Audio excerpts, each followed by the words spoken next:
In the shadow of the eagle, dark secrets are coming to light. This was the headquarters of the Hamis Brigade, a much feared army unit run by Colonel Gaddafi's son. In a compound just behind it, we found victims of execution, killed on Tuesday in the dying days of the regime. This man's feet were still bound. But there was worse to come.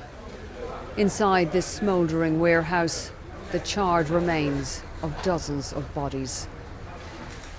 Well, we can't show you the kind of pictures that would convey the horror of what happened in here. And it's very hard to even imagine the terror in the last few moments for the men who were trapped inside.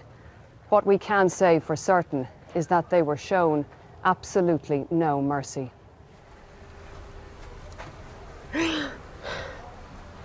Fatullah Abdullah was one of them. He managed to flee the warehouse, but without his 3 sons. He says up to 150 civilians were packed in here, guarded by troops and mercenaries. They promised them water at sunset, but came with guns instead.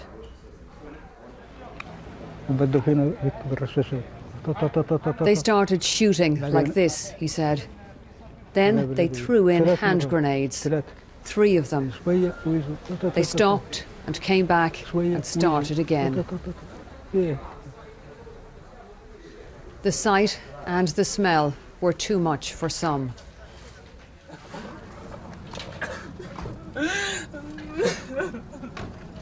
For others, the grief was overwhelming.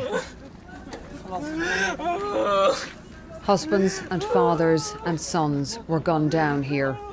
Men who never lived to see free Libya. Orla Guerin, BBC News, Tripoli.